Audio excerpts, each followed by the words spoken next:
করতে যদি না পারি তাহলে আমরা কোন স্তরে? আচ্ছা আরো দেখাই, সন্ধ্যাবেলা পশুকে যদি বলা হয় তুমি গোবিন্দকে একটু প্রত্যেকদিন প্রণাম করবে, পশু পারবে? আচ্ছা মানুষ যদি এই স্তরে দাঁড়িয়ে প্রত্যেকদিন মন্দিরে প্রণামটা না করতে পারে তাহলে ওই মানুষ কোন স্তরে? একটু বুঝতে পারছেন কথাগুলি?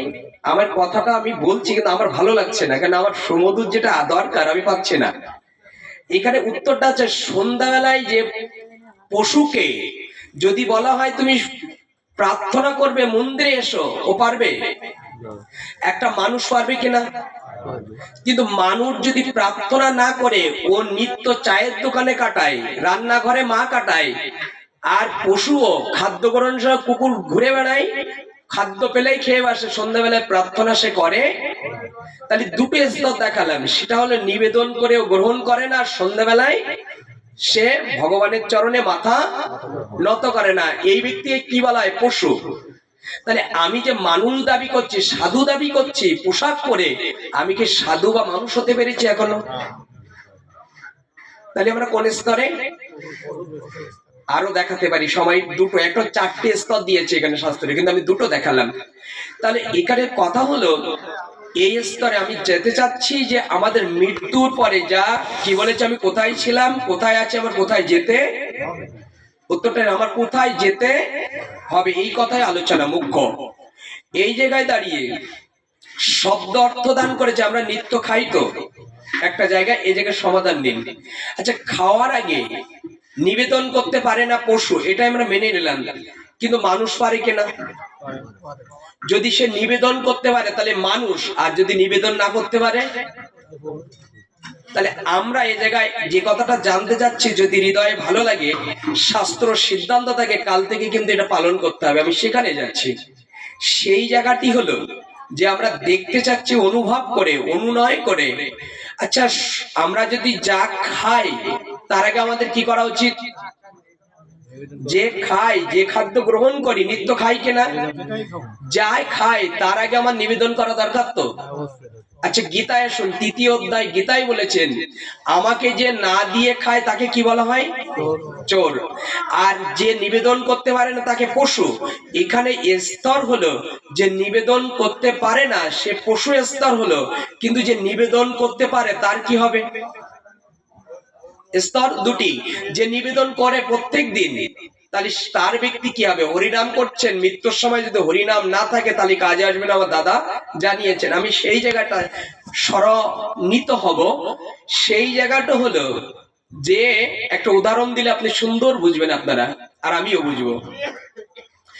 আমেরিকা থেকে কোন একজন ব্যক্তি বাংলাদেশে এসেছে, আসার পরে ওই ব্যক্তি সেই পাসপোর্ট নিয়ে এসেছে এবং সময় শেষ হয়ে গেছে। ময়রার দোকানের সন্দেশ বাংলাদেশের বিখ্যাত, সবাই জানে। এই সন্দেশ কিনবে ওই ব্যক্তি চলে আসে, আসার পর সন্দেশের সঙ্গে কার পিপাসু থাকে? সন্দেশের সঙ্গে সবচেয়ে আকর্ষণ থাকে কাদের? পিঁপড়ের।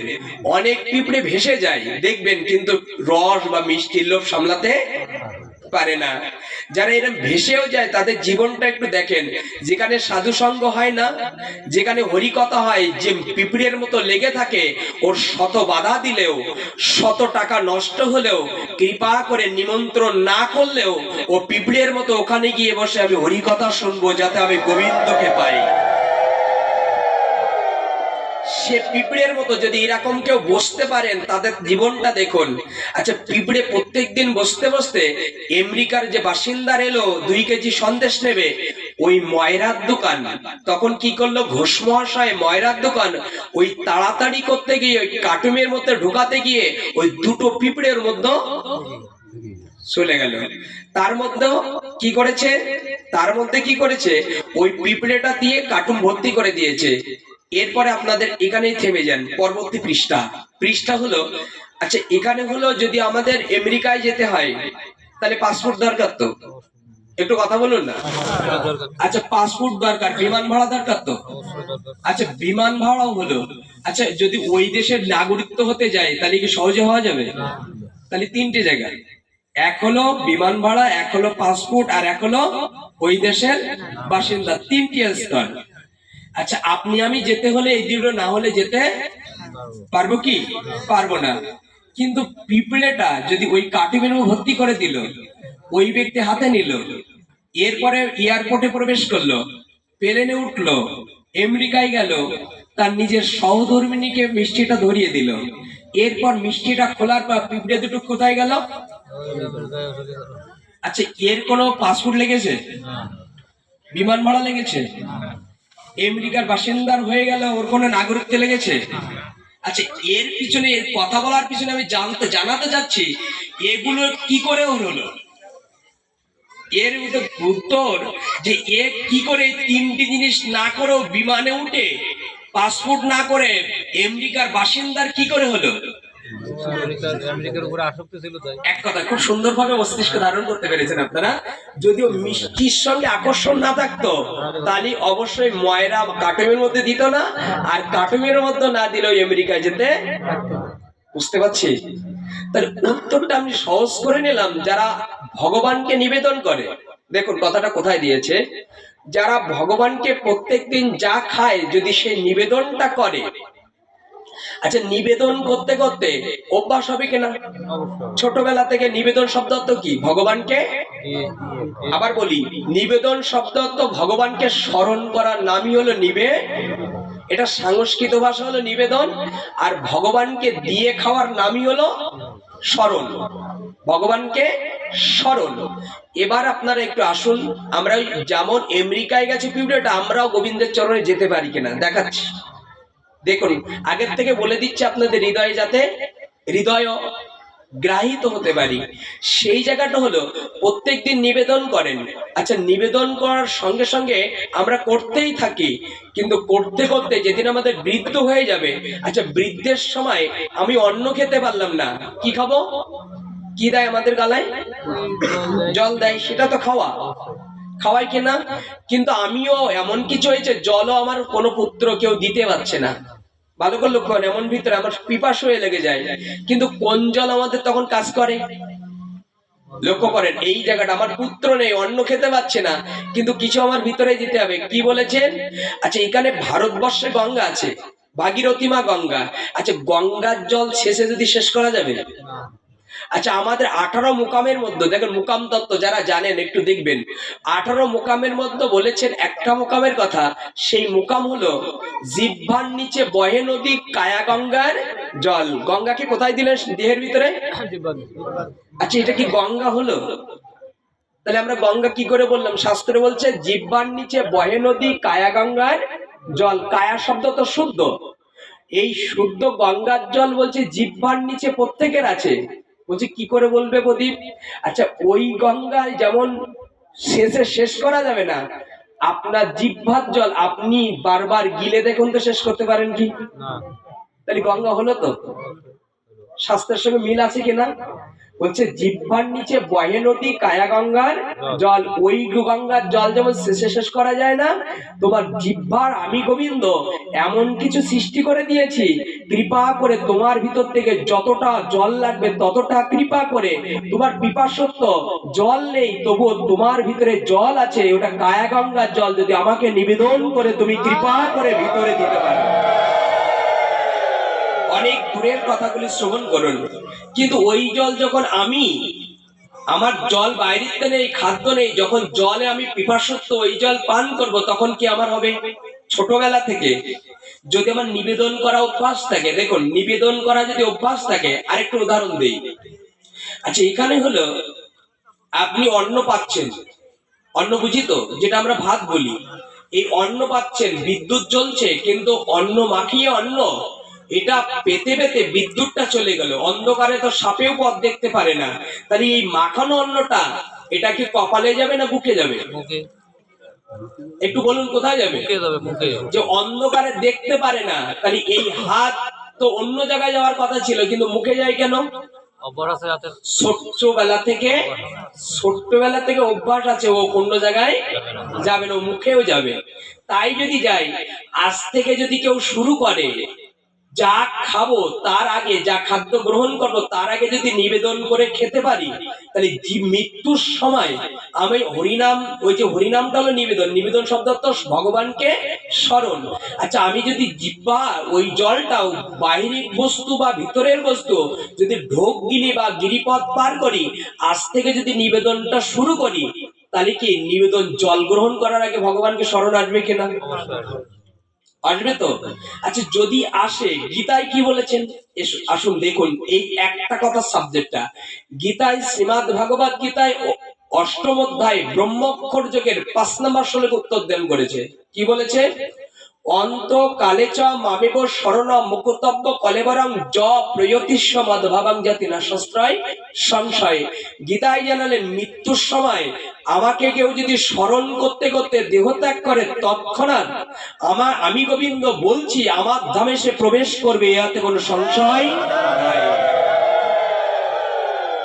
তাহলে খাওয়ার সময় কি ভগবানকে স্মরণ, আর গীতায় কি বললেন? মৃত্যুর সময় যদি আমার স্মরণ, আমি এখন হারমোনিয়াম নেই, আমি কীর্তন করতে পারবো না, কিন্তু খাওয়ার সময় তো স্মরণ আসবে। যদি এই খাদ্যের সময় একটা জল যদি আমি গিলতে গিলতে পিপাসুত্ব ভিতরে দিতে দিতে যদি আমার ভগবানের কথা স্মরণ হয়, আমি ভগবান ধামে যেতে পারবো কিনা? উত্তর দিন না, পারবো কিনা? কিন্তু আমার ওই অভ্যাসটা কবে থেকে করতে হবে? ছোটবেলা থেকে। তাই এখানে যারা আছি, এখানে যারা কথাগুলি শুনছে, আজ থেকে যারা শুনছেন, তাহলে কি নিবেদন ছাড়া কি কোনো কিছু গ্রহণ করা যাবে? আমরা যা কিছু পাবো তার আগে নিবেদন করব তো? উত্তর দেন, করবো তো? কিন্তু সাবধান হয়ে যান, অনেকে কথা বলেও পিছিয়ে যাচ্ছে, আমি দেখছি। কেন যাচ্ছে জানেন? সেটা আমি উত্তর দিচ্ছি। প্রদীপ যা বলছো সেটা ঠিক আছে, কিন্তু আমরা তো প্রসাদ বুঝি না। দেখেন, আপনারা কিন্তু মনে মনে তৈরি হয়ে গেছেন, কিন্তু আমি বলছি তাই কি আপনাদের মুখের ভাব আমাকে বলে দিচ্ছে প্রদীপ এখানেই কিন্তু একটা জায়গা দেখে যাচ্ছে। দেখুন, সেই জায়গাটাও সমাধান দিয়েছে। সমাধান হলো যে দেখাচ্ছে যে আমি এখন পেঁয়াজ রসুন মাছ মাংস খাই, এখানে 80% 90% মানে 99% এখনো মাছ মাংস আমরা গ্রহণ করি, তাহলে কি আমরা নিবেদন করতে পারবো? আমাদের যুবক সমাজরা এইটুকু পিছিয়ে যাচ্ছে। গর্ভবতী মা যদি গর্ভবতী হয়, তাকে মন্দিরে যাওয়া নিষেধ। কি ঠিক বলেন তো? একটু উত্তর দেন। গর্ভবতী মায়ের কি মন্দিরে যাওয়া নিষেধ থাকে তো? উত্তর দেন। থাকে তো। অবশ্যই গর্ভবতী মায়েদের মন্দিরে যাওয়া নিষেধ, কথাগুলি লক্ষ্য রাখেন। এই কুসংস্কারতে বেরিয়ে আসুন। আর পেঁয়াজ রসুন মাছ মাংস খান তাই বলে আপনি নিবেদন করতে পারবেন, এখান থেকে বেরিয়ে আসুন। আমি দেখাচ্ছি জায়গাটা। আমরা দুটি সাবজেক্ট নেব। যারা কোনো মা যদি গর্ভবতী অবস্থায় মন্দির আপনার যেতে মানা করে, কেন ওখানে যাওয়া যাবে না? এখনো 90% মায়েরা মন্দিরে যায় না গর্ভবতী অবস্থায়। 90% মানুষ যায় না, কথাগুলি ভালো করে শোনেন। 90%, 10% মানুষ এখনো যাচ্ছে, কিন্তু আমি চাই 100% মানুষ চলে আসুন। এর উত্তর দিয়েছে সপ্তম স্কন্ধে প্রহ্লাদের জীবনী। প্রহ্লাদ যখন গর্ভবতী ছিল কয়েদুর গর্ভে, আচ্ছা বলুন তো সে সময় সেই কয়েদুর নারদ যখন কৃপা করে মন্দিরে নিয়ে গিয়েছিল, কয়েদুর সার্বিক কাজ কিন্তু নারদের পাশে থেকে করত, ওই মন্দিরে অবস্থান করত। যদি মন্দিরে যাওয়ার নিষেধ থাকতো, তাহলে নারদের কি নারদ ঢুকতে দিত কয়েদুর? প্রহ্লাদের শাস্ত্র দিচ্ছে, উত্তর দান করেছে আপনারা মাকে মন্দিরে যাওয়া নিষেধ করছেন, কিন্তু বলতে পারেন কি মন্দিরে যাওয়া নিষেধ করছেন মাকে, কিন্তু ওই মাকে নিষেধ করতে পারছেন যে টিভির সামনে বসা যাবে না? পাচ্ছেন? উত্তর দিন। যেটা কুসংস্কার ওটাকে আপন ভাবছি, যেটা ধর্ম সেটা ছুঁড়ে ফেলে দিচ্ছি। লক্ষ্য রাখেন, ওই মা যদি মন্দিরে যেত, গোবিন্দকে দেখতো, ওই শিশু সন্তান মায়ের চোখ দিয়ে ওই গোবিন্দকে দেখতো। ওই মা যদি কথাগুলি কৃষ্ণ নাম শুনতো, তাহলে ওই সন্তান কর্ণের ভিতর দিয়ে কৃষ্ণ নাম শুনতো। তোমার ঘরে একজন শুদ্ধ বৈষ্ণব আসতো, কিন্তু ওই মাকে ওই দরজা বন্ধ করে দেওয়ার নামই হলো তোমার বংশে একজন বৈষ্ণব আসবে। বলুন, আমাদের এগুলো ঠিক না ঠিক? এগুলিকে মন্দিরে যাওয়ার দরকার মায়েদের? উত্তরটা সংমিশ্রণ করে নিন শাস্ত্র দ্বারা। আমি গল্প করছি না আপনাদের সম্মুখে, কিন্তু ওই মাকে টিভি দেখতে দিচ্ছেন। উত্তরটা দেখে নেন। টিভি দেখলে কার্টুন দেখে, অন্য কিছু দেখে। এরপর আমি বা আপনি জন্মগ্রহণ করলাম, হরিনাম কানে দিলে ওর কান্না কাঁদছে, ছোট্ট শিশু 2 মাসের বা 5 মাসের বা 1 বছরের, ওর সামনে একটা মোবাইল টাচফোন দিয়ে হরিনাম ধরিয়ে দেবেন, ওর কান্না থামবে না, আরো বাড়বে। প্রমাণ। কিন্তু ওই মাকে সুন্দর একটা কার্টুন ধরিয়ে দিন টাচ ফোনে, ওই মায়ের সন্তানকে 2 বছর বা 1 বছর বা 6 মাস বয়সের একটা কার্টুন দিয়ে ধরে দিন, দেখবেন ও কান্না থেমে যাবে। বুঝলাম কি করে? বলছে ও গর্ভে থেকেই নেমেছে ওই দেখতে দেখতে। বুঝতে পারছি তো। আমি এক জায়গায় সমাধান করেছি, মায়েদেরকে কখনো আরো সমাধান দিতে পারবো কিন্তু সময় নেই। সেই জায়গা হলো মায়েদের কখনো ঘরে আটকে রাখবেন না। আমরা যদি না জাগি মা কেমনে সকাল। আমরা এদিকে সচেতন থাকবো। শুদ্ধ ভক্ত নিতে হলে শুদ্ধ পিতামাতার প্রয়োজন, আদর্শ জ্ঞানবানের দরকার।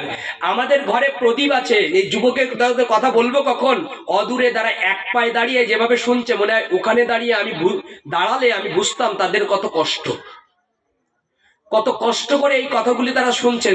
শুধু মনে রাখেন, এই প্রদীপগুলো সংসারে যে এই যে প্রদীপটা জ্বলছে, লক্ষ্মী পূজা কালী পূজা করতে গেলে কি প্রদীপ নিভলে কি কালী পূজা হয়? প্রদীপ নিভলে কিন্তু অকল্যাণ হয়। কিন্তু যে ঘরের যুবক আছে, এই প্রদীপে আশা কি আলো দেবে, তাই তো? প্রদীপে প্রত্যেকের ঘরে বা মন্দিরে যে প্রদীপটা জ্বলে এর কারণ কি? ও আলো দেবে। আচ্ছা, প্রত্যেকের ঘরে যুবক আর যুবতী আছে, পিতামাতার আশা কি ওরা ভবিষ্যৎ আমার। তাহলে কি আমাদের ঘরের এই মন্দিরের প্রদীপ যেমন নিভে গেলে অন্ধকার হয়, প্রত্যেকের যুবকরা প্রত্যেকের আমাদের সমাজে ওরা যদি অধার্মিক হয়ে যায় তাহলে ওই ঘর অন্ধকার। বুঝতে পারছি? যে ঘরে যুবকরা অন্য মেয়েকে হাত ধরে, যে ঘরে যুবতীরা অন্য পুরুষের হাত ধরে, ওই পিতামাতার কলঙ্ক বহন করতে হয়, চিন্তা বহন করতে হয়। ওই মায়ের অত্যন্ত দুশ্চিন্তায় দেখবেন খাওয়াও থাকে না, ওই ঘর অন্ধকার। কথা বুঝতে পারছি? আপনার যুবককে শিক্ষিত করুন, আমাদের তো ক্ষতি নেই, কিন্তু ধর্মের শিক্ষায় শিক্ষিত করুন, ধর্মের আলোকে আলোকিত করুন, তবে আপনার ওই ঘরে শান্তি আসবে। শুধু একটা সাবজেক্ট দিলাম যে যুবকদের ধর্মের পথে আসুক। দ্বিতীয় সাবজেক্ট আমরা প্রবেশ করব, যেখানে প্রবেশ করেছিলাম যে গর্ভবতীর যে সংস্কার, আর দ্বিতীয় বলেছিলাম যে খাদ্য গ্রহণ, মনে আছে কি? আমরা ওখানে একটু টাচ দেব। আমরা এরপরে একটু লক্ষ্য করেছি যে ওই খাদ্য যখন গ্রহণ করব, যদি কৃষ্ণ নাম আমার মনে আসবে তো, মনে আছে তো? মনে আছে তো? কৃষ্ণ নাম আমার মনে আসবে যদি আমরা শুরু করতে পারি। কিন্তু আমরা রেখেছিলাম পাঠটা যে আমরা তো পেঁয়াজ রসুন খাই, আমরা এখনো মাছ মাংস খাই। তাহলে আমি কি করব? এই যে ছোট্ট একটি প্রাথমিক স্কুল, হাই স্কুল বা মহাবিদ্যালয়, যা কলেজ বলা হয়, 3টে স্তর দিয়েছে। আচ্ছা, প্রথম স্তরে আপনি ধাপটা পালন করুন, তারপর তো যাবেন হাই স্কুলে। কিন্তু প্রথম জায়গাটা দেখাই, এই জায়গায় যদি এখন আমাদের যুবকদের, আমাদের সমাজের এই জায়গায় যদি না নিয়ে আসা যায়, তাহলে কখনো তারা হাই স্কুলে ভগবত প্রাপ্ত হতে পারবে? তার জায়গাটা দেখুন। সেই জায়গাটা হলো, আচ্ছা আমাদের খাদ্যের আগে আমরা পেঁয়াজ রসুন বা মাছ মাংস খাই, এটা ঠিক আছে, কিন্তু হরিনাম করা কথা নিষেধ আছে? প্রত্যেকদিন চৈতন্য চরিতামৃতে বলে সূচি অসুচি, পবিত্র অপবিত্র, সব জায়গায় হরিনাম করা যাবে কিনা? আচ্ছা, এই জায়গায় আমরা একটু থেমে যাই। দ্বিতীয় প্রশ্ন আমরা প্রবেশ করি। খাদ্যে যখন আমাদের পেঁয়াজ রসুন বা মাছ মাংস খাই, এ দিয়ে নিবেদন করা নিষেধ, এটা বাস্তবিক প্রমাণ আছে। কিন্তু এর প্রতি প্রশ্ন উত্তর নিন। সেটা হলো, খাদ্যের আগে আমরা আমিষ বা নিরামিষ, প্রসাদ বা অপ্রসাদ যা কিছু পাই, আচ্ছা তার আগে খাদ্যের আগে আমাদের কি আসে? প্রথমে কি আসে? আমাদের আগে জল দেয়। কি দেয়? আচ্ছা, জল আমিষ না নিরামিষ? নিরামিষ না আমিষ? জল নিরামিষ। আচ্ছা দেখুন, নিবেদন করতে হবে কি করে দেখে নিন। আপনি হয়তো আমিষ বা নিরামিষ খাচ্ছেন, ভুগছেন, আমি নিবেদন করবো কি করে? এই জায়গায় আমাদের সনাতন ধর্মে এগিয়ে যেতে পারছেন না। নাহলে পার্শ্ববর্তী ধর্মে তারা নিবেদন করে, তারা তাদের ধর্ম বলে গ্রহণ করতে পারে। এই জায়গায় ব্রাহ্মণরা এমন জায়গায় দিয়ে গেছে, আমাদের যুবকদের মেরুদণ্ড ভেঙে দিয়ে গেছে। কথা বুঝেন? আমাদের যুবকদের ব্রাহ্মণরা, তৎকালীন অনেক ব্রাহ্মণ, সব ব্রাহ্মণরা বলবো না, অনেক ব্রাহ্মণরা এই মেরুদণ্ড ভেঙে দেওয়ার কারণে আমরা ভগবত ধামে যেতে পারছি। দেখুন জায়গাটা, জল যদি নিরামিষ হয়, আচ্ছা তারপরে কি আসে? অন্ন যাকে ভাত বলি, ভাত নিরামিষ না আমিষ? তাহলে জল আর ভাত আমরা প্রত্যেকদিন নিবেদন খাই কিনা? আগে কি মাছ মাংস চলে আসে, পেঁয়াজ রসুন চলে আসে?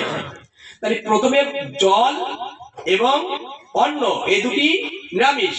আচ্ছা, নিরামিষ যদি ভগবানকে নিবেদন করা কি হয়? কথা বুঝতে পারছি? বলে আমরা প্রসাদ ভুজি, তাহলে আমরা প্রসাদ ভুজি আজ বলতে পারবো কিনা?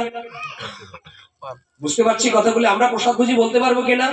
কিন্তু বলতে পারবেন, কিন্তু প্রসাদ ভুজির স্তর হলো স্তর দিয়ে প্রাথমিক, আমি 3টি ক্লাস দেখেছি, প্রাথমিক স্কুল, হাই স্কুল বা কলেজ, 3টি এক না। আপনি প্রথমে নিরামিষ ভুজি হন, প্রসাদ পান, কিন্তু এটা প্রাথমিক স্কুল। সেই জায়গাটা হলো আপনি জল বা অন্ন যখন আপনি নিবেদন করবেন, এই নিবেদন মন্ত্র গুরু দিয়া হোক বা আপনি মহামন্ত্র দিয়ে আপনি নিবেদন করতে, মহামন্ত্রটাও কিন্তু মন্ত্র।